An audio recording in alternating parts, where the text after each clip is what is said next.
tricking, you can get about my business. This that real pimpin' east side, straight up out the trenches. I'm that nigga you can't see, I specialize in breaking women. Gotta get it how I get it, you ain't with it, you can kick it. I'ma tell you what it is and what it ain't.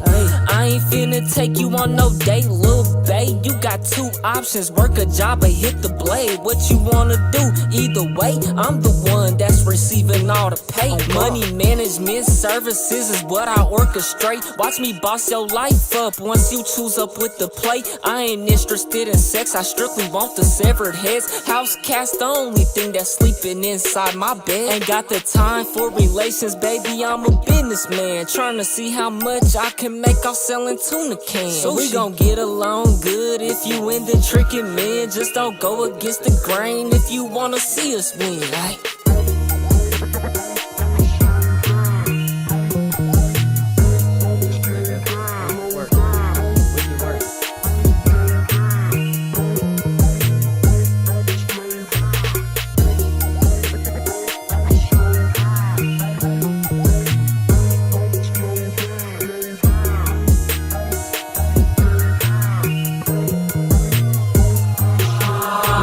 Himron, little baby, so you better come correct. I ain't nothing like these niggas, gotta earn all my respect. Watch your lip with open ears, I might just break you off some bread. This a different type of motion when you choosing with the man. If you ain't into selling kidding, I can let you run a business. It's 1,000 ways to pimp. We selling plates up out the kitchen. She my type, she like to listen. Might just buy her braid extension. She don't text me, know the limit, so we never ever tripping. I can put you in position, I'm a high value man. Pimpin' ain't dead, it just moved to OnlyFans. Only way I'll trust a bitch if she give me all her bands. That's how I know we locked in, yeah, we forever gon' win. Who you texting on that phone? It better be about some paper. I got trust issues, baby, so don't put me in no danger. I'ma kill you and them niggas if you ever try to play me. I need that money fast, so is you gon' be my hope, baby, huh? Don't slow down, I need that money fast, baby. Yeah. Don't slow down, I need that money fast, baby.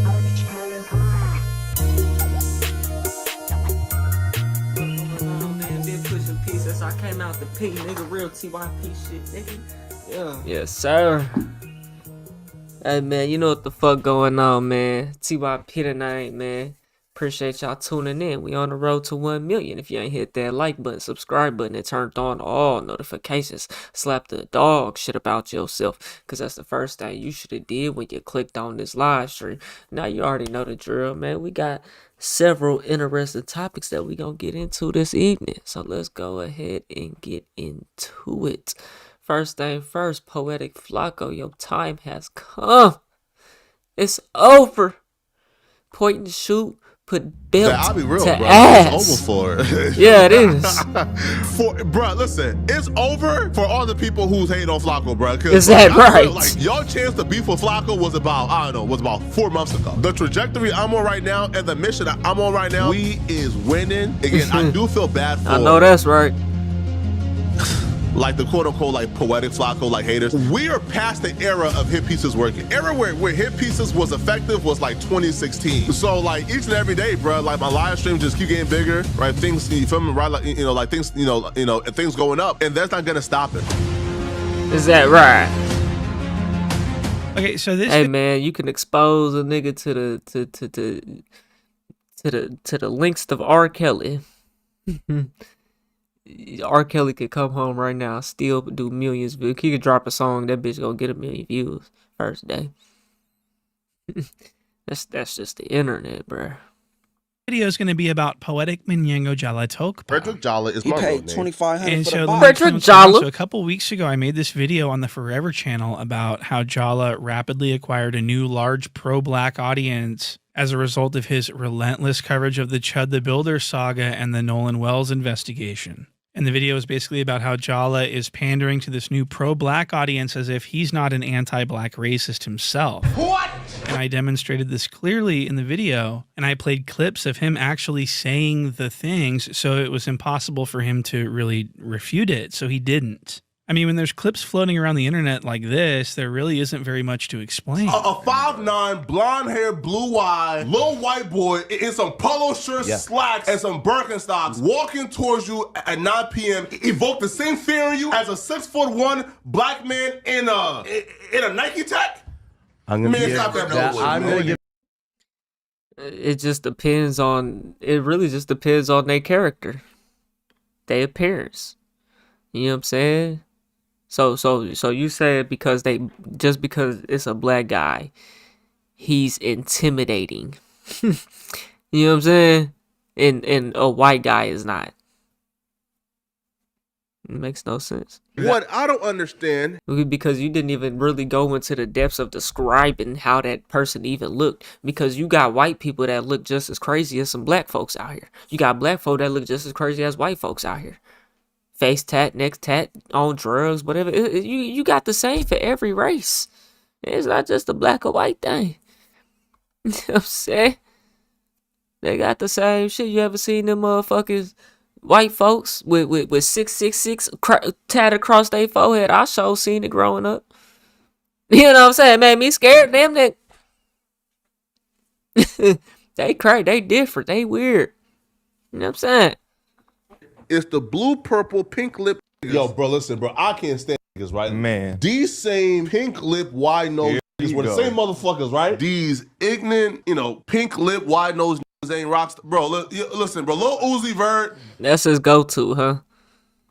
Or NBA Young like you ain't built the same way though. Boy, bro, like these niggas ain't fucking rock stars. How a pink lip, wide nose. What is he saying about young boy? Ignorant, pink lip, wide nose niggas ain't rock stars. Bro, listen, bro. They're not rock stars. Lil Uzi Vert or NBA Young Boy, bro, like these niggas ain't fucking rock stars. How a pink.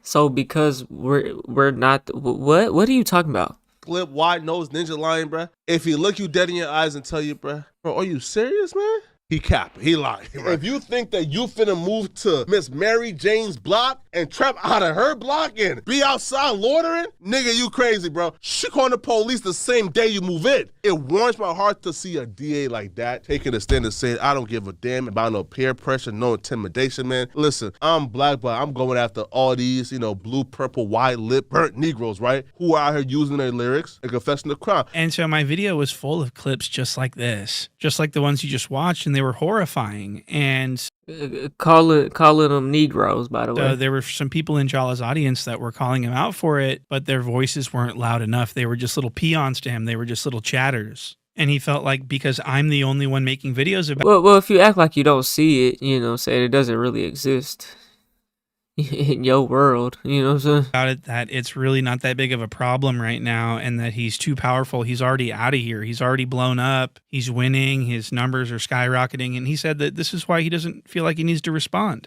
Hit pieces don't work on him. We are past the era of hit pieces working, right? Like, you feel me? Like the era where hit pieces was effective was like 2016. So like each and every day, bro, like my live stream just keep getting bigger, and things going. I mean, yeah. That's why I said, like, you could be exposed for the craziest shit. You're still going to have a career on the internet. As long as you make it in the algorithm and the algorithm does not turn on you, you're set. It doesn't matter what the more people talk, the more the motherfucking algorithm gonna go. That's what it's all based off of, is the algorithm. You know what I'm saying?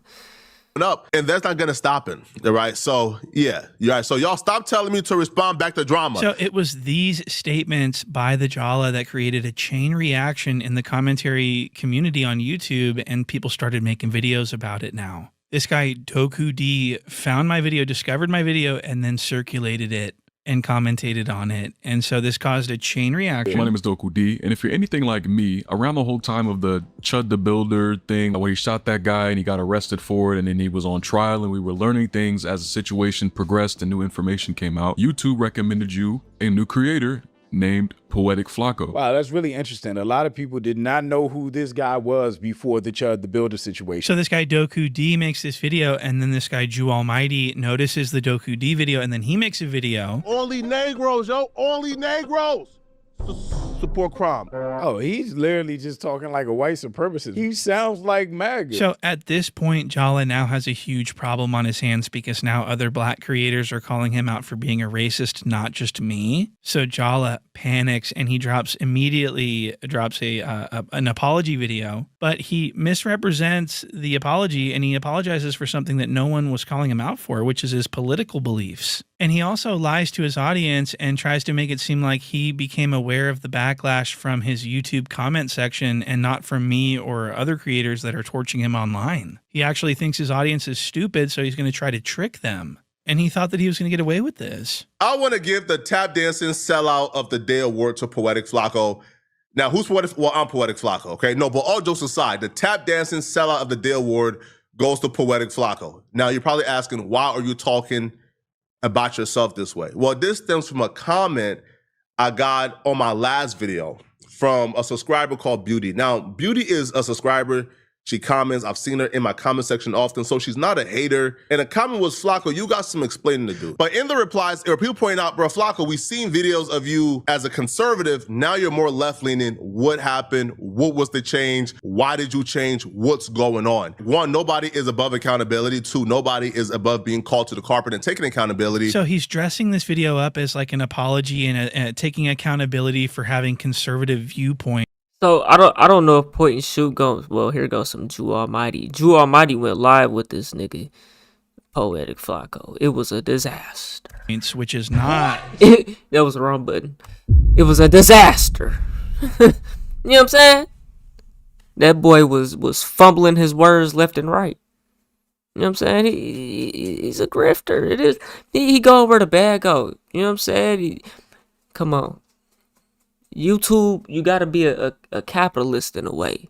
You know what I'm saying? Like, that's literally what it is. You gotta get the trends. Whatever the talking point is, you gotta be on it. You know what I'm saying? And so he's succeeding in it. That's all it is. That's all it is. It went from speaking against black people was the trend for him and was working for him. You gotta notice, you gotta pay attention to people. They'll switch up with whatever works, which that's what you gotta do. But when you switch your whole ideology and your whole belief system, you gonna get called out for it, bro. You know what I'm saying? You gotta stand on business. It's just that simple.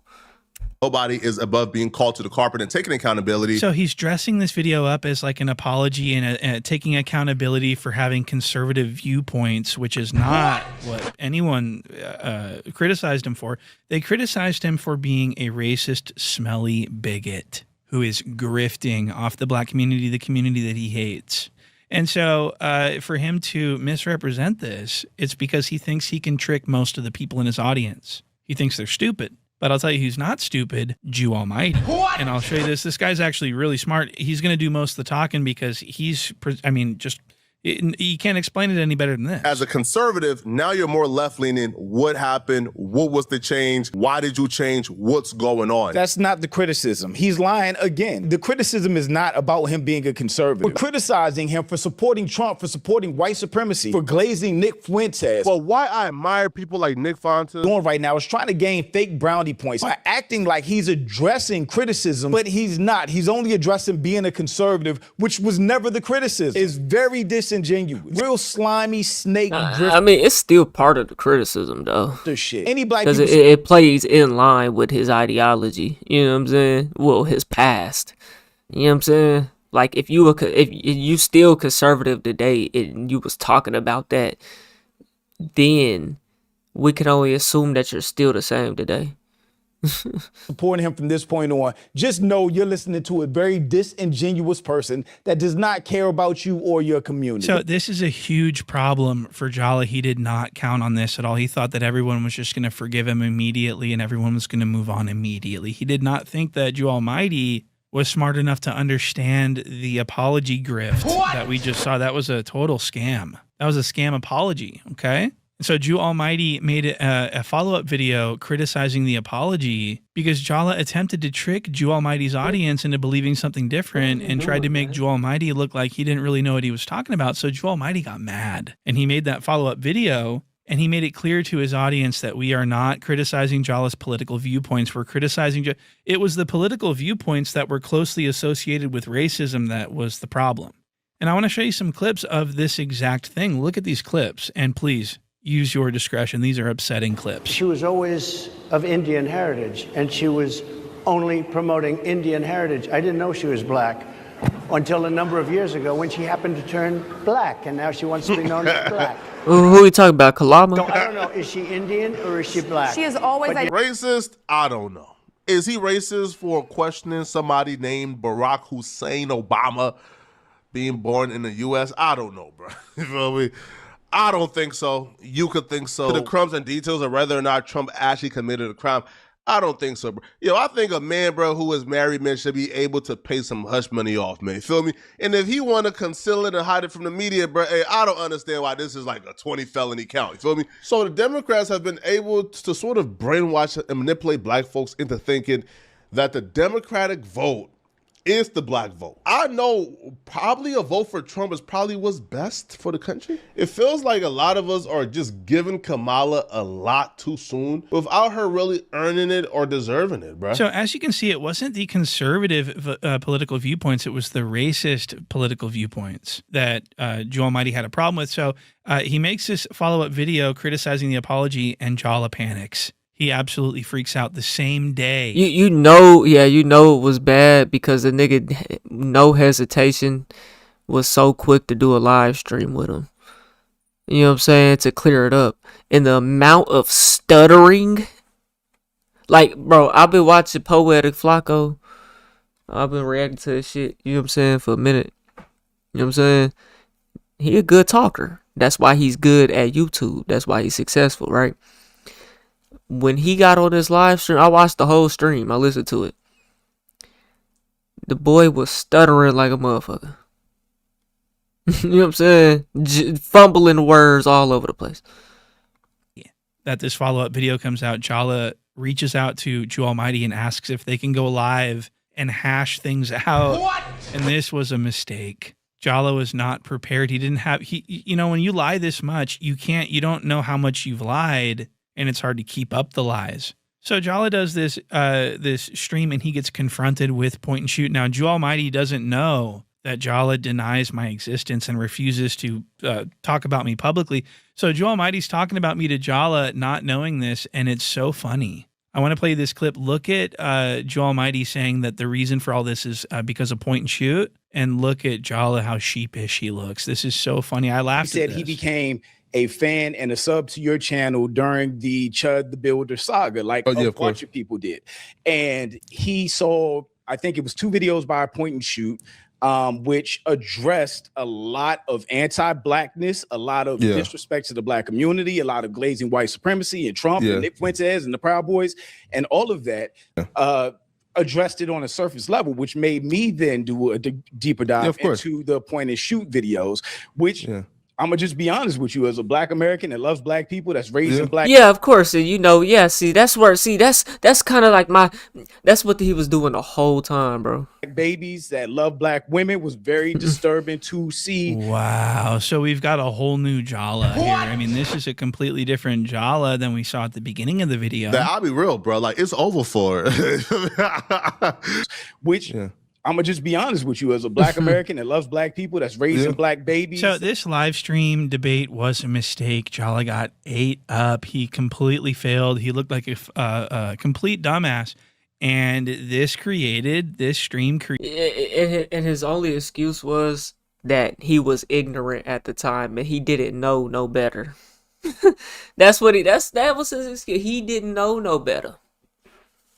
Created an onslaught of people watching my videos and shouting me out and giving me full credit for this downfall. And so I do want to take a quick victory lap, if you guys wouldn't mind. You have told me to react to this channel called Point and Shoot Forever, and apparently they, have helped expose this information about Flacko that a lot of people didn't know about. Looks like we're gonna have to react to Point and Shoot, man, because it's been. I don't want to say I start seeing Poetik Flakkos around Chode the Builder.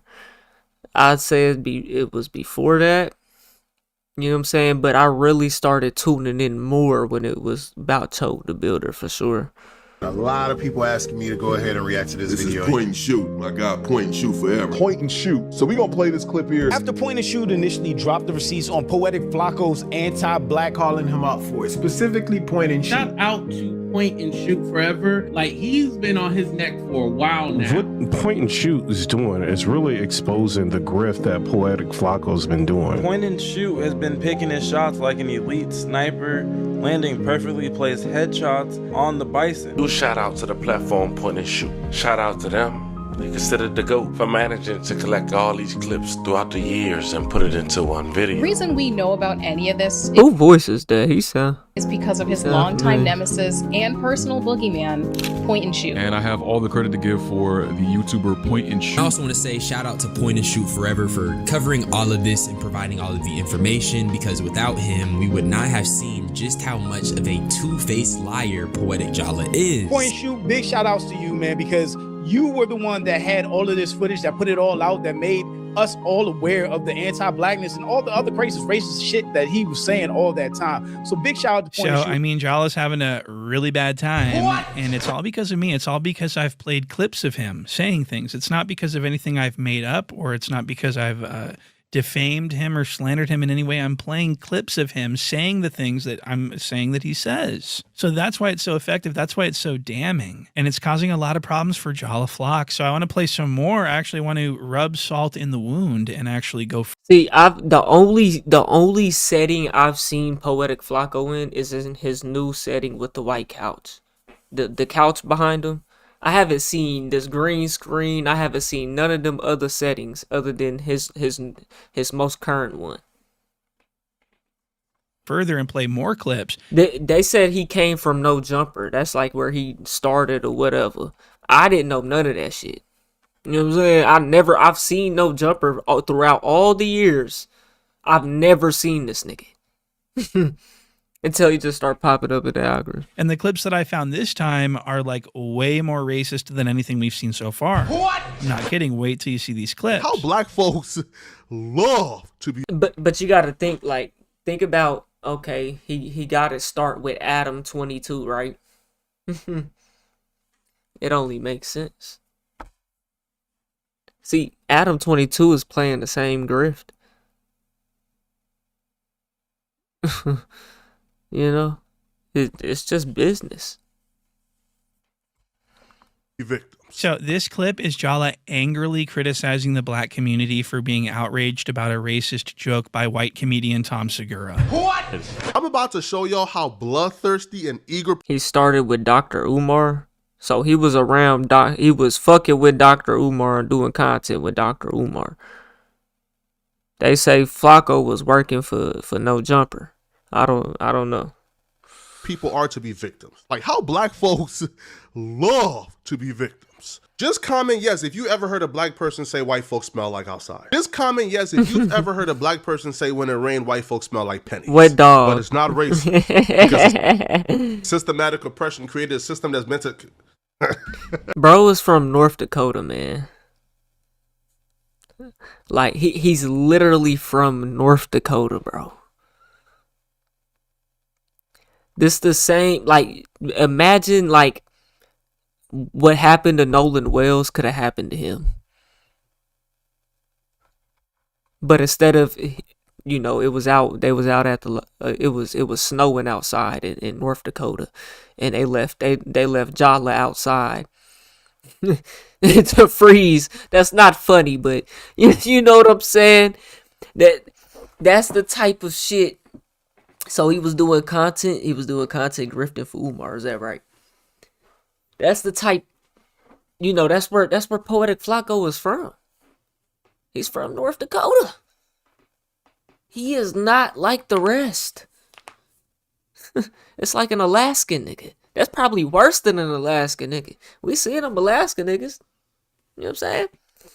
They grifting too to the hood shit. You feel me? But a North Dakota nigga has got to be worse than an Alaskan nigga. Cause it ain't like y'all, they up in Alaska, it's like, I wouldn't imagine it's real racist up there. I don't know, it probably is though, I don't know. I don't know. Now, a good race joke can never hurt nobody unless it's towards black folks because our ancestors built this country. We've been down for way too long. They did. Look at them. they literally did. What are you talking about, bro? They literally did. I'll be real. Like in 2020, because you know why? Because white folks can't work out in 100-degree heat in the South. They can't be out in that sun. Like they gonna turn red. They skin. They gonna die. That's just the truth. They is cold people. Black people is sun people. You know what I'm saying? That's just what it is. Hey, melanated people, not just black people, because it's darker people, darker complexion, you know what I'm saying? All across the world. You know?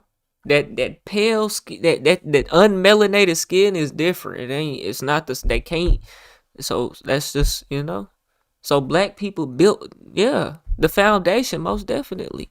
And then once the foundation was built, oh yeah, we don't need them no more. Now, we go teach a curriculum in school, and white people and black people can go to the same schools now. You know what I'm saying? So, now you get to work your 9-to-5 job, 40 hours a week, and the cost of living the sky. You can't buy a house no more.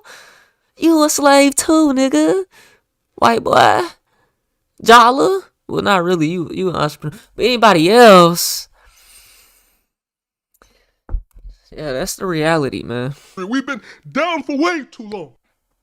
I'll be real. Like in 2020, black kids actually had a little bit more currency and umph to it. In 2020, if you troll or laugh at something that black folks were upset about, you got canceled, right? Because we were at the height of racial tensions in 2020. Right now in 2023. See, I think what it really was when George Floyd died and all that shit, you know, all this rioting and protesting, they seen niggas start coming together. Everybody posting a black screen on Instagram. That was a movement. That was a movement. It didn't have no structure behind it. Black Lives Matter popped out, started scamming. Wasn't no structure behind it. But they seen it. Oh yeah, we gotta cut this shit out. Oh yeah, we need Poetik Flakkos out here. Damage control. We need Brandon Tatum. Damage control. All time high. Run it. You feel me? That's type shit. Bro, we've been so desensitized to it that it really has no impact at all. Like, y'all can cry about whatever y'all want to cry about on social media, bro.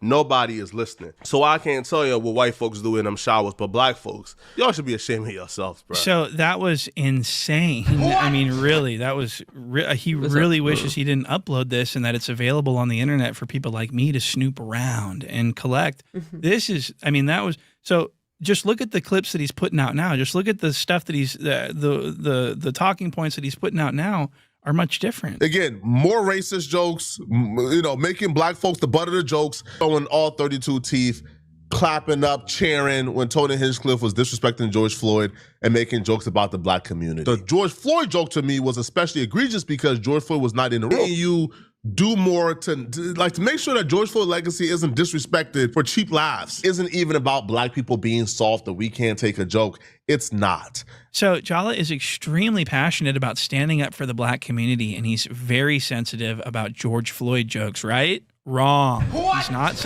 I'm going to play you a clip of just a couple years ago. This is what he was saying about George. Don't get involved. They be watching too. What do you mean? What do you mean by that? Because if they gon' that's just what's gonna happen, bro.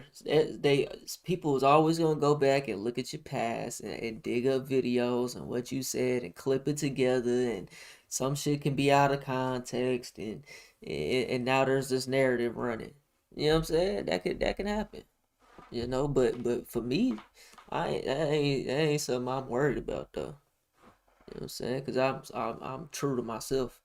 I don't gotta get on here and do nothing. You know what I'm saying? I don't gotta grift to nothing. You know what I'm saying? Floyd jokes. I call stuff what it is, and if it's wrong, then it's wrong. If it's right, it's right. You know what I'm saying? And I ain't, if somebody go call me out for something, then go ahead and do it. I'll be right there reacting to it. You know what I'm saying? And if I'm wrong, hey, We gonna see if I'm wrong. You know what I'm saying? Conservative values, his love for We Donald gonna Trump, see. and a joke about George Floyd, damn near in a celebratory fashion. Now, me particularly, I feel like when somebody is on stage, they should have the liberty to make whatever joke they want to make, as long as it's funny. I don't believe like we should put a restriction on comedy. The liberals on the left who get offended by everything, they have an extreme issue with this, and they're calling for him to be canceled. I don't think that a comedian making a joke on stage in public should be cancelable. If you like the joke, you want to come back and watch him, come back and watch him. If you are offended and feel like they are a horrible person for making a joke, then don't watch. Trying to see, this is one of them statements, you know what I'm saying? Because it's like he said that, and then I remember he was making all these videos about Corey Holcomb speaking on like little girls and stuff like that, and he played it off like it's Corey Holcomb saying it's a joke, and then Flakko and everybody else saying it's not. You know what I'm saying? Like this is one of them statements. It's like it is contradictive if you was to go pull it up and then compare it side by side. You know what I'm saying? Like, but that ain't necessarily the case. You know, some shit don't you know. watch them. If you are offended and feel like they are a horrible person for making a joke, then don't watch. Trying to, you know, do a coordinated attack or a I would never go to Streamer University, bro. Never. Cancellation on somebody over a joke you don't like. It's the most pitiful and pathetic thing that anybody can. So do you see how this is a complete 180? How it's like you can't have a difference in beliefs this drastic in that amount of time. It's just not possible. I mean, look at the contrast between these two clips. Do more to make sure that George Floyd legacy isn't disrespected for cheap laughs. And a joke about George Floyd, I don't think that a comedian making a joke on stage in public should be cancelable. And I do want to make sure that people understand Jala does not respect black women. He pretends to nowadays, but he does not. Why exactly does racist comedian learn the hard way today about disrespecting black women? I'm gonna see you guys in this video. Just go ahead and buy your daughter a tombstone, you Phil's fucking mother, right? You let her die, right? This bitch killed her baby. Oh, no. Don't really. See what I mean? You made that clear because you thought that was gonna hurt me. No, bitch, it did not. Oh man! No. And I thought, go ahead. No, bitch. Now, this next clip that I want to play you. They probably gonna force me to shower with Ray J. What type of weird shit? Hey, boy, what's coming across your mind, my boy? What the nigga? Force me to shower with Ray J. Everybody's go. I'm gonna blow that whole bitch up. Talk about, nigga, I'm a grown. I will put hands and feet on Ray J, nigga. Have you seen this man in the ring? Oh no. I put hands and feet on that nigga, man. Is actually my favorite one. This one is shockingly and majority of them niggas for real. Crazy. The anger, the rage in his face, the contorted nature of his face when he's describing this black woman, that viewer discretion is advised. I want to explain what this clip is. So Jala is just making a video about this random high school student. That's she's not a celebrity. She doesn't matter to anyone. This is just a viral video he's reacting to. And this is an 18-year-old grown woman that had her phone ripped out of her hand by a white teacher. And so this nigga said an 18-year-old grown woman who had it. What are you saying? It's clearly a high schooler. Grown woman though, huh? Oh, she's the substitute teacher. Okay, maybe. This is just a viral. But you just said by. Video he's what are you saying, bro? we need to watch you and this is an 18-year-old grown woman that had her phone ripped out of her hand by a white teacher, and so she pepper sprayed the teacher. She pepper sprayed no, that's nasty word. And this made Jala so upset, not for the girl but for the teacher. I want to play. So who are you defending here, my boy? Boy, shoot, who are you defending? She pepper sprayed the teacher for getting her phone took, but she supposed to have a phone. You supposed to listen to the teacher. Talk about this nigga said 18-year-old grown woman. Oh no, see, I understand. I agree with what you say about Flakkos Butterfly to that point. What's going on here? Am I wrong? Am I tripping? Ain't no way. What are you talking about, bro? You can't have pepper spray in no school. Oh, but it's free Carmelo Anthony though. Come on, man. grown viral video. He snatched that out of her hand. Let me He's see. reacting to, and so she doesn't matter to What is it? Let me see. He about snatched this it. random high school student. That's she's not a celebrity. So he snatched it out of her. She doesn't matter to anyone. This is just a viral video he's reacting to. And this is an 18-year-old grown woman that had her phone ripped out of her hand by a white teacher. And so she pepper sprayed the teacher. What? And this made Jala so upset, not for the girl, but for the teacher. I want to play this He clip. got pepper sprayed by a female student after he confiscated her phone because he caught her cheating during the test. Mace? The video starts with somebody recording saying, "Oh, Mace," and she's screaming, "Give me my phone," as the teacher is running out of the classroom because she already maced them inside the classroom. Mace is crazy. Nah, Mace is crazy. I think I did see this clip. The reaction by these other students are disturbing to me. These are not preschoolers or 5-year-olds. These are high schoolers. The girl who did it is an 18-year-old grown-ass woman. Grown woman. So she's 18 years old. What? So the teacher committed strong arm robbery. You're not allowed to rob people for their phone and rip. Strong arm robbery, is that right? Is that right? I mean, I guess, but that you can't. I mean, in some states, bro, they just posted, nigga, they can still whoop your ass at school, nigga. You know what I'm saying? This nigga says strong arm robbery and she pulls out pepper. I don't know about that, bro. I don't know about that. You know what I'm saying? And then Poetik Flakkos talking about the kids' reaction, bro. That's how they gonna react. They kids, bro. It's crazy. They can't believe it. Like, what are you talking? What is he? What? Huh? Nothing is. This just ain't making sense to me. Nah, Mace is crazy. Nah, The reaction by these other students are disturbing to me. These are not preschoolers or 5-year-olds. These are high schoolers. The girl who did it is an 18-year-old grown-ass woman. She's not a grown-ass woman. She's not grown, so you would fuck her, bro? Point and shoot, you would fuck her. You would drop her off at school, pick her up, and then you go take her home and smash her, huh?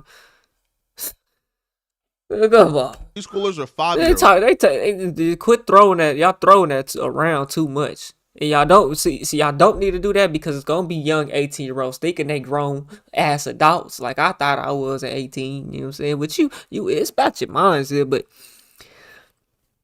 you know what I'm saying? For majority of folks, nigga. Cut it out. You not grown. You know what I'm saying? These are high schoolers. The girl who did it is an 18-year-old grown-ass woman. So she's 18 years old. What? So the teacher committed strong arm robbery. You're not allowed to rob people for. And then here's the thing about that. In school policy says you can't have phones in certain settings or whatever. You know, like they have phone policies. If you don't follow the phone policy, the school can take the fucking phone because you know why? Because you consented to that shit. You know what I'm saying? You consented to that shit as the parent, as the student. That's just what it is, bro. Their phone and rip their phones out of their hands. That's incredibly violating to an 18-year-old legal adult. Really? I mean, that's not. I would feel some type of way about that. No, you can't take my property though. But it's a sticky situation, bro. What does the law technically say? I think y'all caught throwing that grown ass woman around shit too much, bro. I think that's what it is. Appropriate. That is something that I would pepper spray someone for. And I don't even care if it's like a 15-year-old. You don't put your hands on a 15-year-old girl as a teacher. That's not your job. If you catch a so did he put his hands on her? Well, it looked like he snatched it in the hallway. But if what's in her hand? Is it in her hand? Girl, as a teacher, that's not your. I can't tell. So if he just snatched the phone, then she pepper sprayed him, and it's not like he forcefully took it out of her hand or nothing. Then that's different than he originally just walked up to her or warned her whatever, then finally took it out of her hand forcibly, then took it back out of her hand forcibly in the hallway. So which one is it? Which happened first? Like. We need more content. Job. If you catch a student with their phone out, you can give them a 0 on the test if they're cheating on the test, or you can have them or tell them that they need to remove themselves from your class. and they can go to the principal's office, or you can call their parents, but you cannot take their phone out of their hands and run away from it. That's assault. That's Is that right? Robbery. This is a grown woman. Yeah, I would say so. Like, I wouldn't say like, I wouldn't put myself in that situation to where I'm gonna snatch it out your hand. You know what I'm saying? Like, that's just something I wouldn't do if I was a teacher. If telling ain't enough, telling you and then telling the principal, whatever, your parent, whatever, then it just is what it is at that point. You're a little demon. But she's black. So Jala hates her. And so he's really taken up for this teacher and just completely shitting on this poor girl that had her phone stripped from her fucking These fingers. other students were not that far off. And put it. Yeah, but talk about the pepper spray though. Is that valid? Like, I don't know. Is that's equal assault though? I mean, but you calling it strong arm robbery? That's a sticky situation. I don't know if this is a good to get on Flakkos about in this situation, because this is just sticky. In her place. Yo, the teacher is running away, not trying to get pepper sprayed. She continues to attack him and then try to play victim as if she wasn't the one who was caught cheating. And that's why her phone got taken away. Give me my phone! Give me my phone! She did it again. Now the blast from the pepper spray this time was so potent and powerful that it made him fall to his knees in pain, in agony. Well, he should have given her phone back. What? So all she's doing is asking for her phone back. She's got her hand extended. She's saying, give me my phone back. Please give me my phone back. I don't see how she's so out of control. If this guy would have just kept his hands to himself, he wouldn't have got pepper sprayed. She's coming to school treating shit like a game. Bro, she's probably going to have 5 kids by 5 baby daddies her first year out of high school. What? Nah, that's nasty. Bro, this Nasty chick work. is a dust mite. She's dressed like a $2 prostitute, has no manners. Who's raising this chick, bro? Yo, who's raising these kids, yo? $2 prostitute? Who's raising these kids? What? I mean, so this outfit is cute as fuck. Oh my God. Bro, you gotta show your face, man. Like, just cause you call out weird nigga, we can't put it past you though, bro. Talking about grown ass woman, it's cute as fuck. Ain't nothing wrong with her outfit, but cute as fuck, nigga. Yo.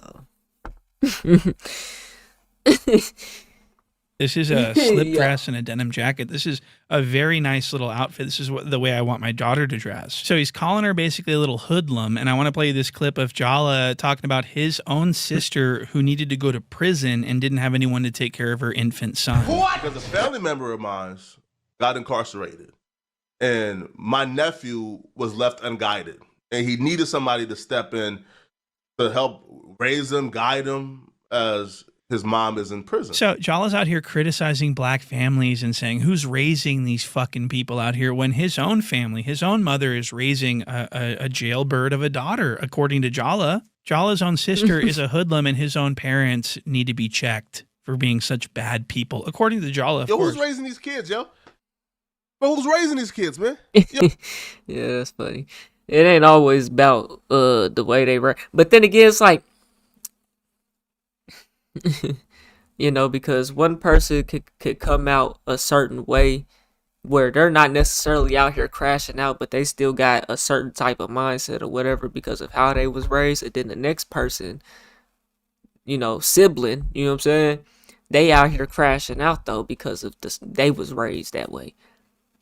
You know what I'm saying? So it's like, parenting ain't perfect, but that don't mean you gotta crash all the way out, because why this one didn't crash out? You know what I'm saying though? Like, it's always subject to the specific person. Always. You know, yo upbringing, you know, that's important, but you shape your reality, bro. You know what I'm saying, at the end of the day. So here's the thing, right? A lot of people are online criticizing this teacher for taking her phone. Bro, a teacher is in the authority figure in the school. He has every right to take her phone if it's out and she's using it actively during a test. He's not in the wrong at all. It's her parents who ain't raised her right. But it's beyond her parents at this point because she's 18 years old. She's a grown-ass woman. She needs her phone so she can text Tyrone and Pookie to pick her up after school to go be fast. But she did not get expelled. She's still back in school. She got her phone back and she did not get arrested. So essentially all that happened to her was she got posted online and got some internet clout. So Jala's super upset that this girl didn't get arrested for that, for defending herself, and he's upset that she didn't get kicked out of school and that she got her phone back. So nothing happened to her? You want to point out that if this girl was even slightly in the wrong, she would have been arrested. She would have been thrown out of school. An onslaught of things would have happened to her. But because all she was doing was defending herself, no one could do anything to her. And so nothing happened to her. And this teacher looked like he young as fuck. Jala is really upset about that. So that was super crazy. Jala's acting like this girl is like. I mean, I definitely see it, you know. But you can't take, you not supposed to have pepper spray in the school. Two wrongs don't make it right. But it even out. You know what I'm saying? It don't make it right, but it even out.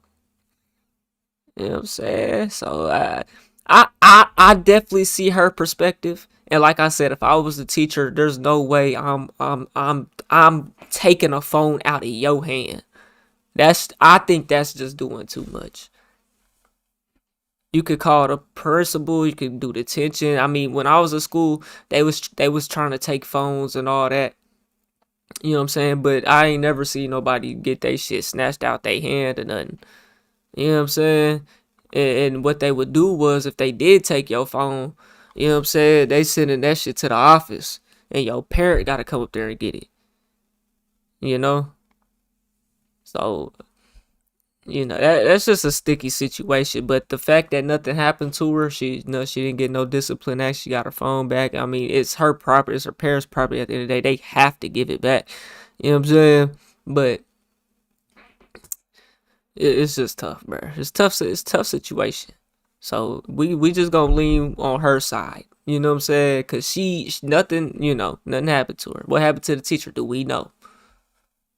Like out of control, pepper spraying her teacher for no reason, just to be violent and everything. He's just he hates the black community. Let me tell you about that. So for this next clip, I want to show you, this is something that I've been keeping my eye on for a couple years now. Jala is constantly telling people that he retired his mother. What? That his wealth is such that he is able to retire his mother.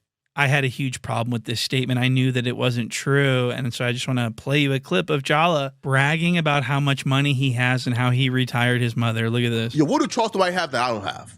We both got $1 million plus. We both got properties. My mama retired. I'm sure his mama retired. I just bought a brand new Maybach off of content, right? There's nothing Charleston White have that I don't have. So he's signaling to his audience that he has retired his mother. Okay, and this is a lie. And I want to play you a clip from years ago where he made the same claim that he retired his mother. This is before he got rich. My mama is retired. She good. If I die today, my mama gets $2 million. Like, I'm straight. I'm a big dog. Facts. I'm a big dog. Facts. I just cashed out on the AMG, got the pink slip. Me. Facts. I just cashed out on the AMG. Facts. My mama retired. Facts. So Jala single-handedly retired his mom years ago. What?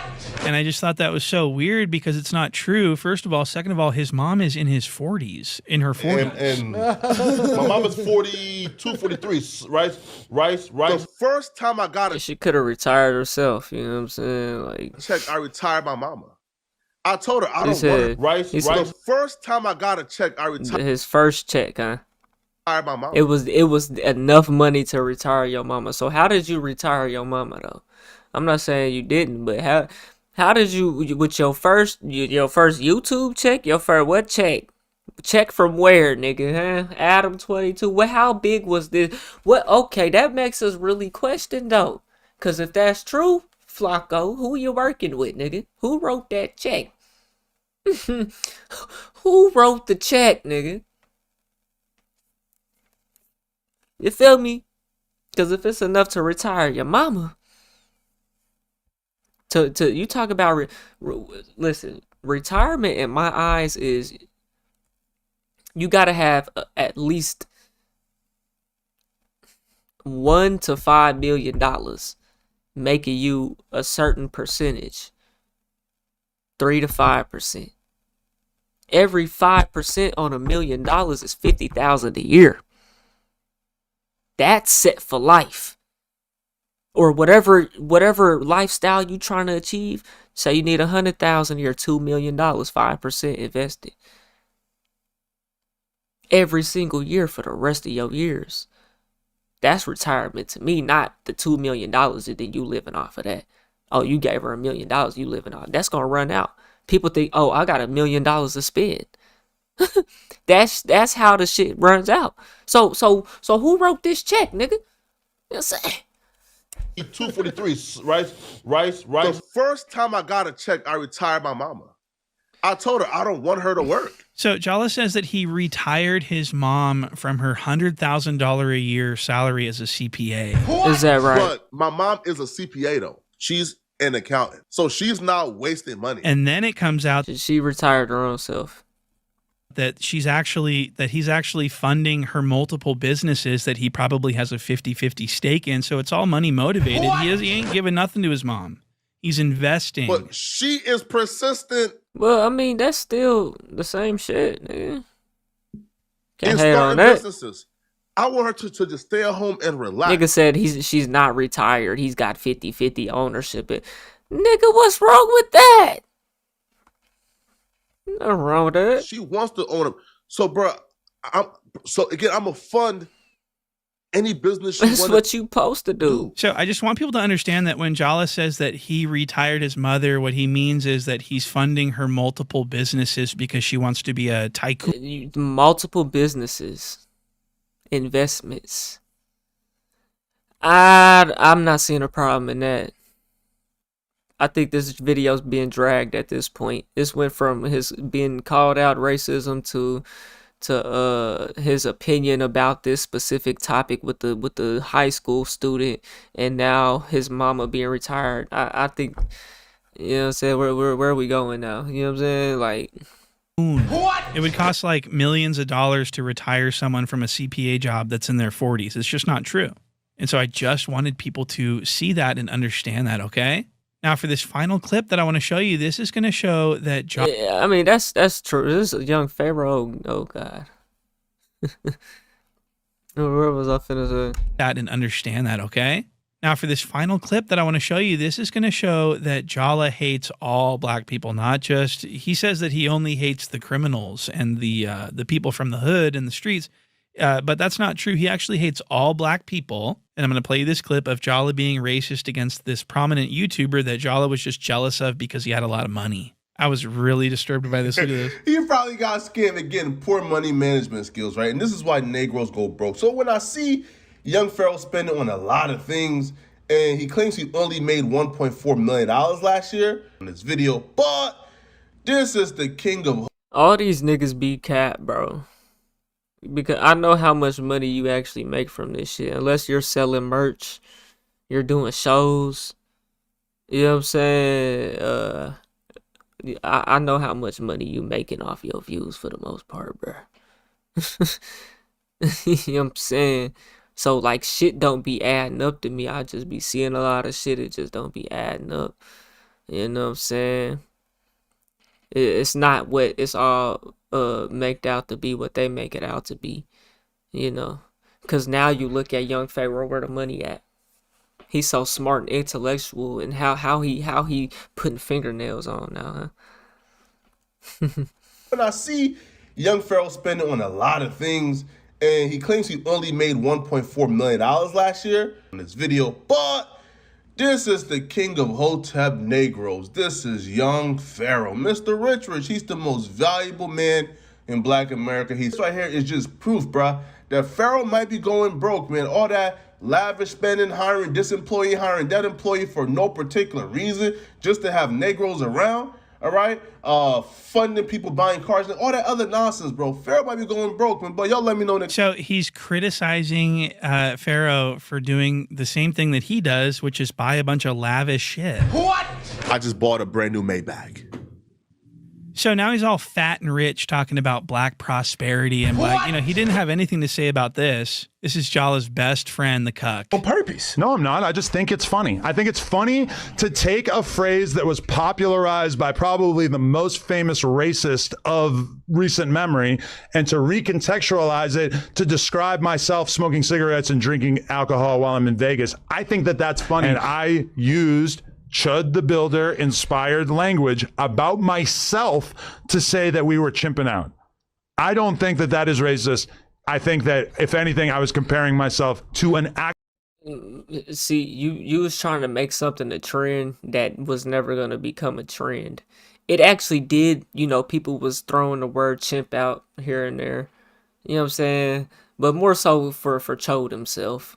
Because once he chimped out, you know what I'm saying, that ended that whole, what could have possibly came out of a chimp out trend. You know what I'm saying? So Adam 22, like, kind of try to create the trend or hop on that chimp out trend and use that as terminology, bro. But that shit not sticking. It's not sticking, bro. It's not. Actual chimp. And I don't think that there's anything offensive about reappropriating the language of our oppressors, which should be relatable. You're not black. You're not black. So Jala refused to criticize the cuck for this because, number one, he doesn't care. It's all a grift. But number two, it's because he loves the cuck. What? See, only black people could take the N-word and turn it into a friendly version. You can't do that. You can't. That's why black people said that Chode chimped out when he shot that nigga. Neanderthals are acting a fool at the good white man establishment. And by good white man, I mean Adam 22, of course. The good white man, Adam 22, have given these hooligans a huge platform and an opportunity to be hip-hop journalists. And so that is going to do it for this video, guys. Thank you so much for... Adam 22's goal is to normalize straight men dating Optimus Primes. I mean, I really think he just in a world of his own. I mean, I don't know. I don't know. I don't know. I don't think No Jumper brand is actually really doing good. I don't think it's done good in a long time.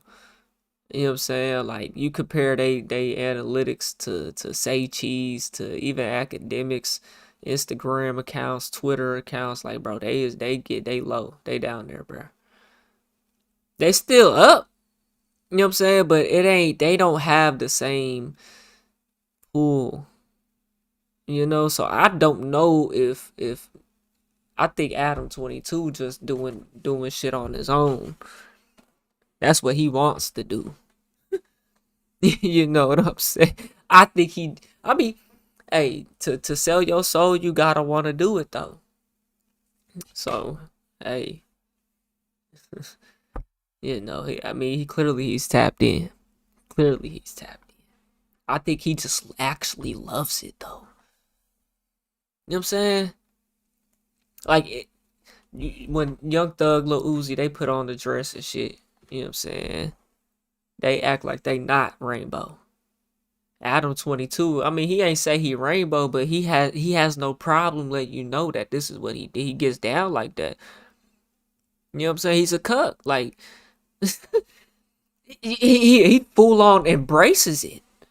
You know, so like when a rapper putting on nails and shit, they selling their soul that way, it's like they still acting like they straight though. Like they not weird. Adam 22, he straight up just letting y'all know, yeah, I'm weird. I embrace the weirdness. That shit wicked, man. I heard he won't play piano because of the black keys. Is that right?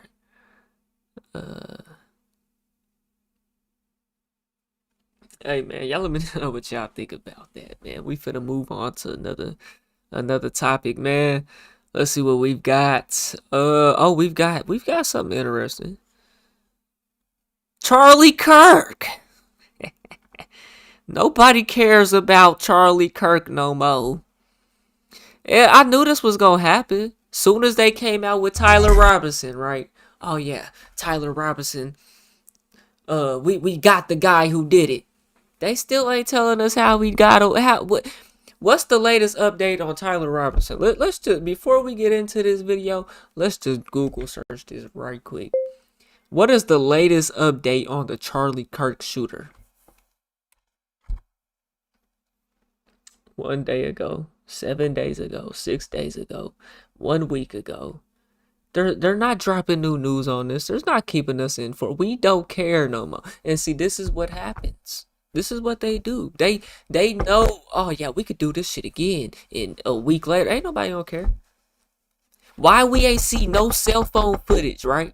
Why we don't see no cell phone footage from nobody that was there though? We don't see nothing from nobody. Nobody that was at the university, do we see them? Have we seen any footage from them for the most part?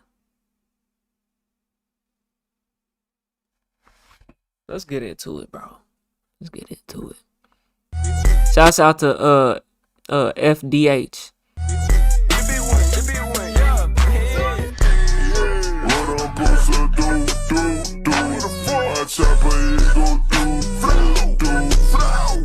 I can't believe I'm going to be doing this, but I actually have a good reason to do so. And I'm going to be defending Hassan because for some reason, people want to keep I don't know who this is. moral grandstanding over Charlie Kirk. My claim is that people don't care about Kirk as much as they would like you to believe. And I think that this whole Kirk thing... Well, it was a whole trend. Nobody even knew who the nigga was, bro. Nobody.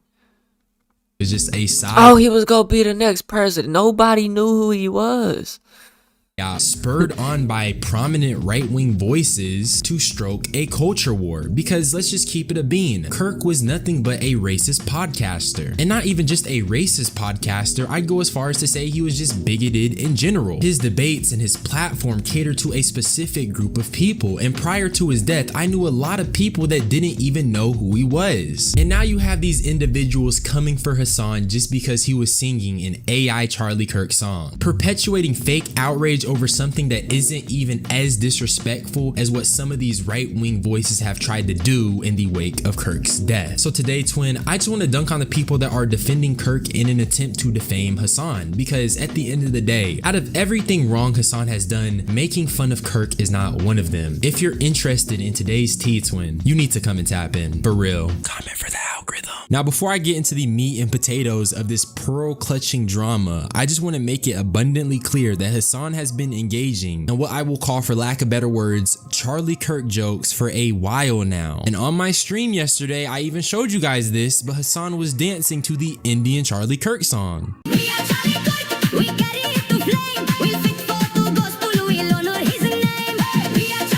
Like a nigga with tism and his new fixation, I've been singing this song in my free time. It's the point, D. My point is that all of these people who are pearl clutching and trying to moral grandstand others about these Charlie Kirk jokes only waited for a viral moment for them to do so. They waited for Hassan to go on tour before they condemned him for making jokes at Charlie Kirk's expense. I just don't think they understand that this performative outrage only amplifies the jokes even more. But I'm gonna stop talking around it. I'm just gonna let you guys see what exactly Hassan did.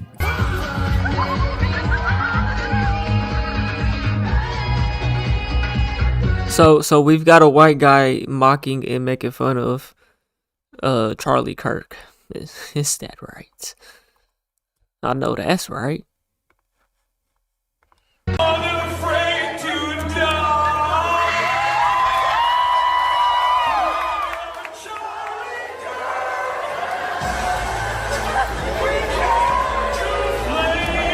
Nah, that's nasty word.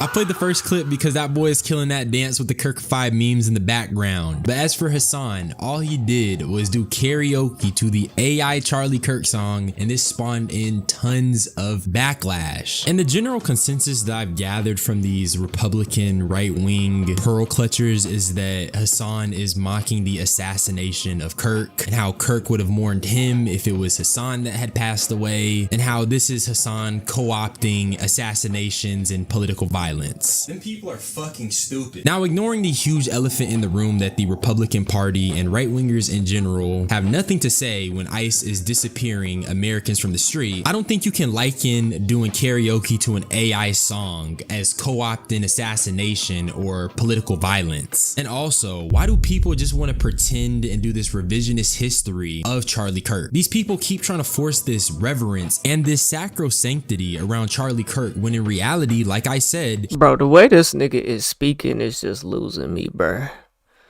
It might be too advanced for me, bro. I'm trying to keep up, my boy, but this shit, man. he is a bigoted, or at least he just speak it in simple terms, my nigga. It's not that deep, man. Was a bigoted podcaster. In this tweet in particular, she's trying to say, well, Charlie Kirk met Hassan numerous times. Even if they met numerous times and you would call them amicable with each other, that doesn't mean Hassan just owes Charlie Kirk respect. That doesn't mean that Hassan can't have an objective look at his career and some of the things he said and make a decision that he just doesn't care. They keep trying to make it a mortal sin to joke. See, I feel how I feel about Charlie Kirk. I'd never get on here and just say fuck Charlie Kirk and mock his death and play the song and sing to it. Like, that shit lame as fuck. I'll play with that type of energy like that, bro. Whether I feel if it's a conspiracy or not, nigga, I ain't playing with that type of energy. No. At Kirk's expense, and they keep trying to make it a moral litmus test. But you know what I find incredibly immoral? Using someone's death to stroke a culture war. As much as I dislike Charlie Kirk, I think that is incredibly evil. As soon as Kirk died, before we even knew the race of the shooter, what were they saying? You just made a million Charlie Kirks. It's civil war. All of these very emotionally charged words that are incredibly divisive. Before we even knew what race the shooter was, because these people were anticipating a minority or a black person or just someone they could use to start a culture war. They tried to use someone's death as a catalyst to sow division in the country. But because Hassan is doing a karaoke to an AI slop song, now he's this evil man. Now he's co-opting assassination. Now the Democrats, I mean, he is playing with death now. Democrat Party is the party of assassinations. And I don't even like the Democrat Party. But like I keep saying, there's a huge elephant in the room, and it's the fact that Republicans actually do co-opt some really harmful stuff. Like, I don't know, disappearing people on the streets. Like, dead ass, bro. I haven't even got into all the stuff I want to touch on today because I have receipts of Charlie Kirk being bigoted and evil. But I have to spend this first half. We off of this, bro. I just skipped to the end by accident. I'm cool off this. I'm hella cool off that. I'm cool, man. I'm cool. What's this? I'm not black. I'm OJ. Antonio Talks. It got Dub on the cover. I don't see race because I'm rich. What's going on here, man? Shouts out to Antonio Talks. So Jay-Z got a song called The Life of OJ or The Story of OJ, something like that. And in that song, he say, one rich nigga, ninja, two nigga, poor ninja, light ninja, dark ninja, fat ninja, still a skinny nigga. ninja, you still a ninja. But in today's video, we're going to be talking about how a lot of these black people that get to these higher places, I guess they think that they can hide their black. Shouts out to Indianapolis. Or be treated differently from other black people because they have a status or have this certain type of money. Now, the main reason for me doing this video is because this clip I seen of two streamers, T Banks and Dub. I want to give a big shout out to T Banks because he's one of the only black streamers that I see actually have a backbone. It seems to be kind of proud of being black. But a lot of these other black streamers, they be around these racist folks, let they Hispanic and white friends say the N-word and just have no sense of, you know, black pride. It's very embarrassing, to say the least. But in this clip, T-Banks and Dub are going to debate whether other races should be able to say the N-word. And we're going to dissect this clip. Let's get into it. Mexican come to you and say, what's up, my nigga? You let him slide? Yes. Why? Nigga, because I don't give a fuck. Oh, respect. I do. I'm genuinely curious. What do you say? But what are you giving a fuck about? I would say, don't call me that. And if you keep calling me that, I'm going to call you your slur back. So here's a question. It's that simple. It's that simple. But Dub already is just showing.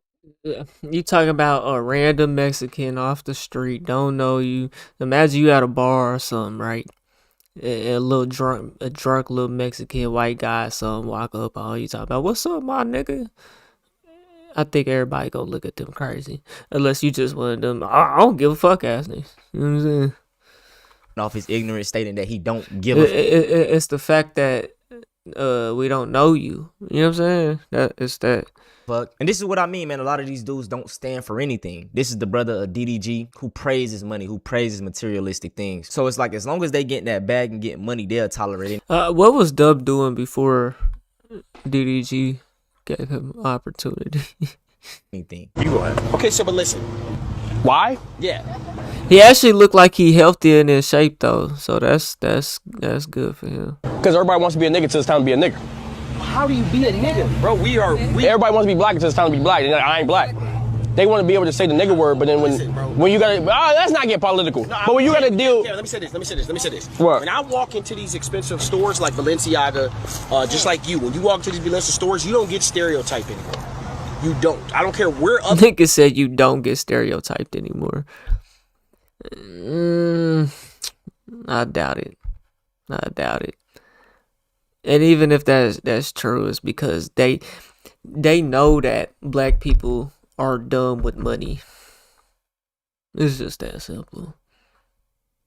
Yeah, we want the expensive things, the flashy. So that's what they know. Oh yeah, they gonna come up here and spend the most money on the dumbest shit. people at, and already that is wrong. We just had a situation, y'all, where the wife of the billionaire LeBron James, Savannah James, went into some store, I believe in Europe. I'm not sure exactly, but I'll put it up on the screen. And she got profiled. She is the Nobody knows her neither. You wouldn't know Savannah James if she walked in the room. You know what I'm saying? wife of a man with $1 billion. And she What got does that got to do with anything? profiled because she was black. So, Dub, whatever In Europe. bullshit you talking, maybe in LA, yeah, I guess because they know you. Put that aside without knowing who you are. The first thing they're going to see is a black man and they're going to stereotype you. So that's bullshit off the rip. And we see cases like this all the time. LA and where we're at, we are not. What does that have to do? Like, oh my god! Like I don't see race anymore. Oh my, he's one of those type of niggas. I don't. These are the ones that have this mindset, y'all. And then when something happened to them, when they the only black person in these non-black friend groups, everybody want to get on the internet and, you know what I'm saying, in the media crying. But this the mindset they be having. They want to be ignorant. They want to be naive. They don't see color. My nigga, they see color. Everybody see color. I'm gonna be honest with you, bro. That was the most retardedest thing I've ever heard you say in my life. Oh, bro, listen, this is what I'm saying. Like, I don't think, like, if a Mexican walk up to me like, what's up, nigga, I don't think of it that deep. Very embarrassing clip, and that was pretty much it. The thing about me, y'all, I guess, and it'd be foreign to some of y'all on the internet. Not y'all, because y'all been watching me for a while. Me being black and having a lot of pride for it is something that was just instilled in me. You know what I'm saying? I grew up within my home, you know what I'm saying, my childhood home. We got pictures of Malcolm X on the wall, prominent civil rights leaders, African motherfucking leaders, like you know what I'm saying, just I don't know the word, but we have so many art of just black around me. So I grew up without them even telling me anything. It was just around me. Then as I started getting older, you know what I'm saying, my pops, he used to break shit down to me because I had my older sibling. They was like in high school and I was like in elementary. So he used to teach them. So I used to just chime in and listen. So I was early on, I was already in tune. I learned about the Willie Lynch letter like 8 years old, all the barbaric shit they used to do in slavery very early on. So like, you know, growing up, it was already instilled in me. And I think nowadays, a lot of these parents, they don't teach their kids about black history. They aren't teaching them to be prideful of being black. So it's like they'll just end up putting their blackness to the side. You know what I'm saying? They get a piece of this money, now they think they not black no more. But Dub is a prominent example of that. He'll let a Mexican call him the N-word, probably kicking it with all these racist white folks. Like, it's just embarrassing. But you know, man, his Negro wake-up call will come. The disrespect is going to keep getting louder, you know what I'm saying? Because a lot of times within the streamer space, they don't just come out and be racist to you. They'll say little small, passive-aggressive things. And I got a clip that perfectly illustrates this. So this right here is a clip from the streamer, Canel Joseph. And this white girl, she basically gonna use a little microaggression. Do you wish you were a black guy, or do you like being a white black guy? First off, that is a wild ass question. What do you mean by that? And you know what I'm saying? Just to summarize it, it's a white black guy. It's because the way he talk and the way he carries himself. What's good? What's good with it, folk? KK up. What's good with it? Like, are you cool with being the token black? And let's hear his response. You know, because when you get somebody with a little bit of education, Demureness? Do y'all hear this? I don't know what that means, but Demureness is fanciness. Demureness. I haven't heard somebody say that in a good minute. I'm glad, because people hop on trends and When you do that, you like literally, you know, you get treated better. First off, there are plenty He educated said, black. what he saying? I don't know what that means, but This is fanciness. but when you do that, you like literally, you know, you get treated better. First off, there are plenty educated black guys. Like when you Canel reveals why he acts like a white guy because you get treated better. Yeah, because you sucking dick, nigga. What is he talking about? You don't gotta be a token black to be educated. Many of my friends are educated. I'm educated, but I'm not a fucking token black. I'm not one of the good ones. I'm gonna let you know I'm not one of the good ones. Now, I want to bring up this Master P clip because he has been trending lately, and I think it feeds into the sentiment of, you know, I'm not black, I'm OJ. Somebody look like us, say, hey, how come we don't own our own tennis shoe? When Nike started out of their garage. Like, Phil Knight started out of his garage. And I tell people all the time, look, it's not about a color. Like, think about it. Even though when I help. One thing we gotta really understand is there's monopolies in these industries. You can't come out with your own bar of soap, nigga. Good luck. Good luck, bro. Nobody wants to buy your t-shirt, bro. We gonna stick to Nike. We gonna stick to the same shit that we been buying year after year after year, bro. That's just the reality. How many people come? It don't matter how big of a celebrity you is. That shit is hard as fuck. Products, my nigga. It's already maxed out shelf space. You know what I'm saying? Like, good luck, bro. It's monopoly. And then the companies that are up there, they own another company that does something else. And that company owns another company that does something else. And they all invest within each other. It's a monopoly, man. Good luck getting your own shoe store and Foot Locker, your own shoes at Foot Locker, bro. I'd love to see you do it. I will buy your shoes, my nigga. But the chances of you actually making it big like that, bro. Jordan can't sell his shit without Nike. The Jordan brand wouldn't even be what it is without Nike if they didn't do what they did for that nigga. Jordan doing that shit on his own, it wouldn't hit the same. The designs wouldn't even be the same. You know what I'm saying? Like every basketball player, they taking a deal because it's monopoly. They already have the majority.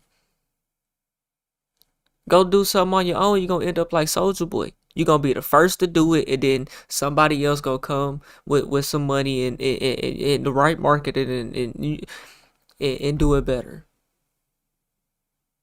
Soulja Boy really the first to do a lot of shit. You know what I'm saying? Look, it's not about a color. Like, think about it. Even though when I help black-owned business, I'm doing that because we at the bottom of the totem pole. But we want to create product for everybody. This product is for everybody, blacks, white, Asian, Latino. But it don't have too many black-owned companies. Like, show me how many black-owned tennis shoe companies out there that's making functional shoes that actually own it. It's not that many. It's a problem. Yeah. So when I find they out there, but they can't never get their shoe in Foot Locker, bro. You'll never get your shoe in Foot Locker, bro. You just won't, man. Like, I'm not saying it's impossible, but you gotta have connection. Your network is your net worth. That's why I ain't popping, because I don't fuck with people. People don't fuck with me. So that's the way it is. You know what I'm saying? I'm a problem, you know, my passion get like, I need to do this. I got to show the world. I ain't gonna lie, I have that same sentiment. Like, I see like the whole atmosphere of like how black people like we don't really have that much infrastructure. We don't have that many black businesses in certain areas. And it's hard because I want to shop at everything black owned, but I just physically can't do that. So this is why I say in 2026, we don't need another just prominent leader. Like, we all just got to come together and get on our shit. Like, black person started a grocery store, black person start up a hospital, a black person start up this, a black person start up that. Like, as a collective, we can come together. You know what I'm saying? I'm seeing that we lacking these things. So it's like, everybody get on code. Okay, let's get to it. So I understand that. You know what I'm saying? We lacking in something, and the black person come out and do it. And then sometimes the people don't want to support it. But I'm going to let him finish on with what he's saying, because this is where he started to lose me, though. What's been the biggest surprise of the stardom? I mean, you've been in this game for a very, very long Yeah. time? What's been the biggest surprise about it all? Our own culture don't believe that we could do it. You know, because they just don't get it. They're like, how you could do this? I mean, like, if I could do it, anybody could do it. You don't have to be the smartest person in the world. You don't have to be a rocket scientist. Your network is your net worth. You know what I'm saying? You want that record deal, you gotta know somebody in that bitch that got the, you know what I'm saying? People ain't just gonna come to you and give to you, bro. You know what I'm saying? You just gotta have integrity. I'm not saying it can't happen, but that's not majority of the time. Good business, and these doors will open up for you. Building great relationships, and I think that's the biggest thing for me, trying to get that negative mindset out of our culture, because they still going back to, oh man, slavery, they did us this, and I'm like, you still harping on that, man. I never harped on that. All right, okay. See, this is where he lost me. It's not about harping on it. 2026, we have people that won't even admit the evil shit they did to. They'll say, oh, slavery was a benefit. Yeah. I see. I get where he coming from. You know what I'm saying? And I get where Antonio. I get both sides to it. You know, but because you are in control, and there has been, you in control of your reality, right? But there has also been, and there still is, factors at play because of what happened in the past, and that's just what it is, bro. You know. To you guys, if not, you will be in Africa somewhere in huts. You should be grateful. Whether you want to believe it or not, the reason Black America is so messed up right now, you know what I'm saying, even though it's overly exaggerated, is because of what we went. 400 years of slavery. The type of slavery that Black people went through is nothing that no group of people have ever experienced. It was a attempted genocide. It was the worst atrocity in mankind. Slavery was so bad, they don't tell you the worst of it. But we go through that. Then we get released in 1865. We still ain't free after that. We got to deal with KKK, Jim Crow, yada yada, you know. Boom. We start to have people that step up. Malcolm X's, Fred Hamptons, Black Panthers. They infiltrate those groups, kill off all our leaders. Then guess what they do after that? Break up the community aspect of it. Start pushing capitalism. Then what they do next is chemical warfare. Heroin and crack epidemic. Start dropping drugs off into the hood. Then start arresting those same. That was in the 80s and 90s. Well, you got to end segregation and go to the same schools with each other. Then we got to come with the music. We got to come with the TV. We got to come with every factor possible to oppress you. You know what I'm saying? Because once we free you, you can't just have a free mind. We can't make it easy for you. That's the whole reason why we did what we did. It's so that you can't have and we can. You know, they built the system. Look, it was a group of people that started the shit, and they got it to a point to where it sustained itself, and they don't need the slaves no more. They don't need citizens. Oh yeah, we just gonna take taxes from everybody. You know what I'm saying? Everybody gotta go to work, pay rent, and do, you know what I'm saying? That's what it turned into, bro.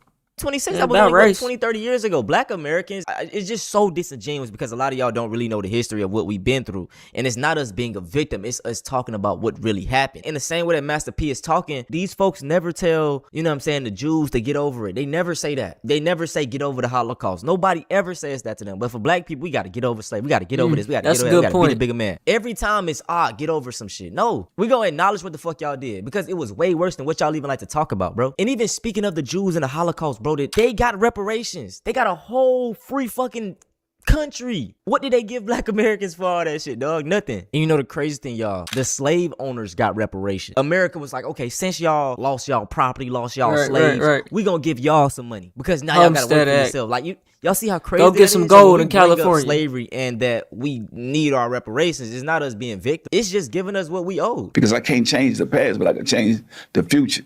And I think you got to get used to us being successful. And I think a lot of us, we block our own blessings because we don't think that we could do it because we're looking at a color. And I want more African American. See, I do think that's true to a point because some people do dwell on that. You know what I'm saying? Some people do dwell on that. And that's your own battle. Can own tennis shoe companies. I don't want this just to be me. I want so many different product brands owned by us, but making it for everybody. I agree with that 100%. I agree with that too. I want us to see. I don't disagree with Master. I see both sides. You know what I'm saying? And both sides make sense. You know, both sides make sense. More. And the thing about us is like black folks, we make anything popular. So it's like if one of us popped out in masterpiece shoes, people are like sheep. One person popularized it, next person, black, we make anything cool. So it's like we can easily make our own shit cool. But it's also that stigma we got in here. Like if the whites ain't make it, they don't validate it. We make everything pop. So like why not just support our own? That's what I've been on lately. Because it's official when they do it. It's not official when we do it. You know what I'm saying? Rocking a lot of more black owned brands. You know, this masterpiece clip, I agree with what a lot of what he's saying, but until he got to the harping on slavery part, it's not harping. It's about acknowledging the injustice and the evil that was done to us. So I agree with everything but that. So yeah, man, that's it for this video. Let me know y'all thoughts. Hey man, y'all let me know what y'all think, man. We on the road to 1 million. If you ain't hit that like button, subscribe button, and turned on all notifications, slap the dog shit about yourself, because that's the first thing you should have did when you clicked on this video. I'll get at y'all on the next one, and I'm gone. TYP tonight. Alright, chat, we finna move on to something else while I roll up this Bleezy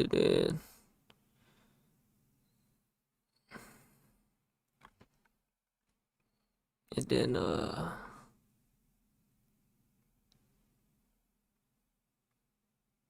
this is what we can do right here. Them I talk to consistently, and we've got millions of Americans regret moving to Texas. I wonder why that is. Let's see. And I don't know what stupid fucker need to hear this, but moving to Dallas is not gonna solve your goddamn problems. Is that right?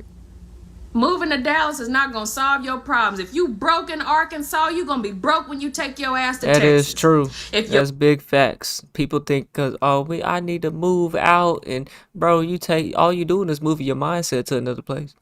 That's all you doing. You're broke in Kansas, you're gonna be broke when you take your ass to Texas. That's facts. Moving to Texas is not the answer to your financial problems, you broke sons of bitches. Okay? Your inability to hustle and be resourceful is why your ass is broke. Right. Okay? Speaking specifically to the rash of motherfuckers from Arkansas that are asking me, can I find them resources on Dallas Tech? What the fuck are you gonna do in Dallas? Don't you know Dallas is overly full? There's so many people in Dallas. Dallas people that were born and raised there are moving the fuck away. I ain't gonna lie, Dallas really ain't that cheap. You know what I'm saying? Getting a little expensive out there. Because everybody in America think Dallas, Texas is gonna solve their problems. No, the fuck it's not. No, the hell it is not. So if you needed a sign tonight for somebody to tell your goofy ass, here it is. Moving to Dallas, Texas is not gonna solve your bitch ass, broke ass problems. Okay? There are so many other places to move with nicer resources. Stop moving to Dallas. They said Dallas is fucking full. Sincerely, a woman from Arkansas who has only been to Dallas twice my whole goddamn life, maybe 3 times. And to be honest, I'm tired of being in Texas. This don't make no sense. Like, everybody's scared to come to Texas in the first place because, like, what? Y'all the last to be enslaved? Something wrong with y'all. But now that I'm living in Texas, something is definitely wrong with y'all. Y'all like that shit. And me personally, I'm from the original 13 colonies. You got me, mother. You got me. Woo! You know what I'm saying? Just the way that y'all acting, the way y'all comply to these rules and shit like that. I can't stand Texas. I can't even stand the way y'all streets work. Like, why am I going from 65 miles an hour to 40 to 65 to 55 down to 30? Like, oh, you should spend some time in Oklahoma. Y'all don't see the trick in that. And on top of that, I'm coming from California. Gas was like $6 and rent was like $3,000. But why do I feel like I'm spending more day to day in Texas? Why do I feel like you gonna charge me just because the sun coming out? It ain't got nothing to do with me. Like, being black in Texas really do suck. I'm over it. So I moved to Houston like what, 6 months ago, and I fucking hate it. Like, I do not be like a black Houston part at all. after Like, doing Houston it. is not where I want to be.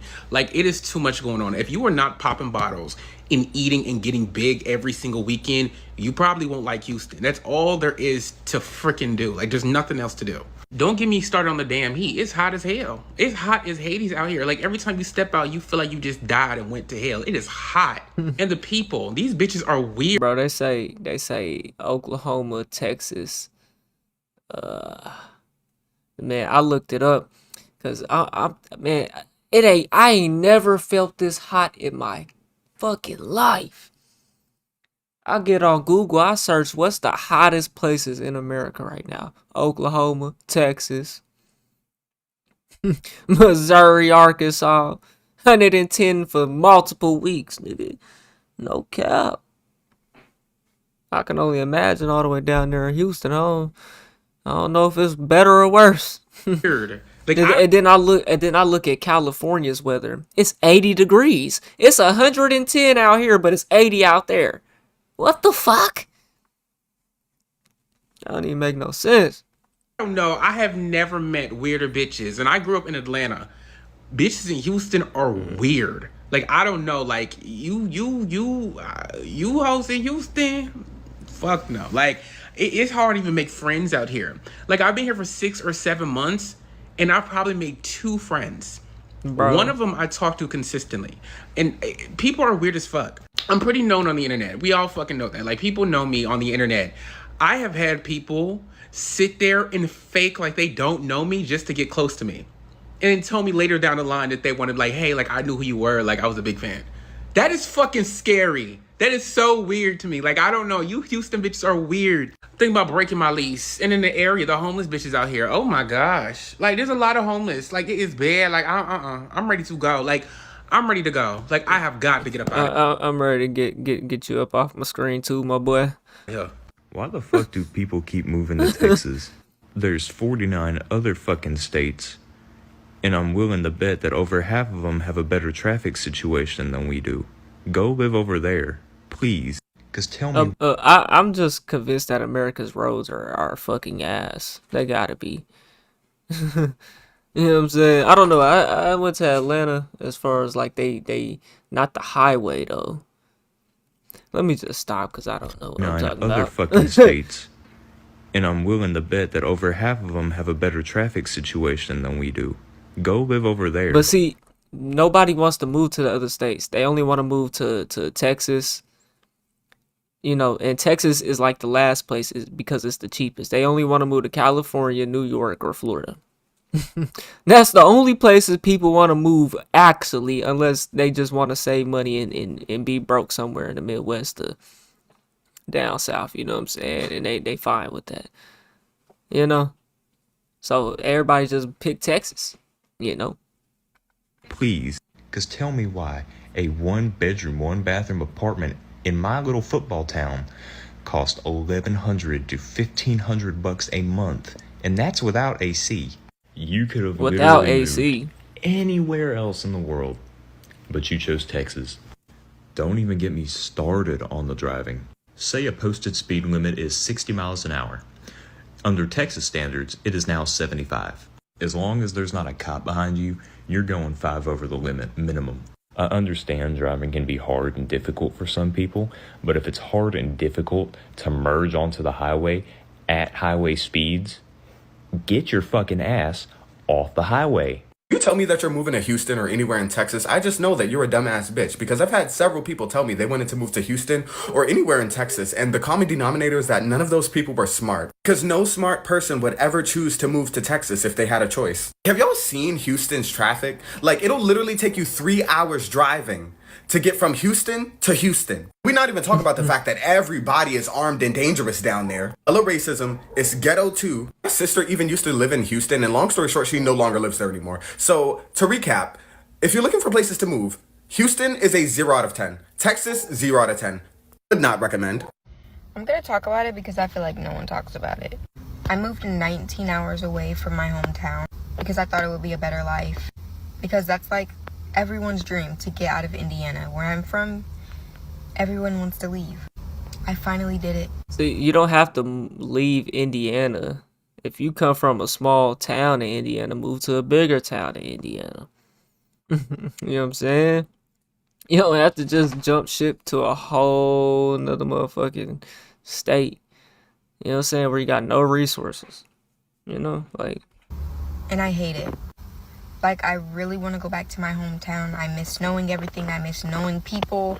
I miss my mom.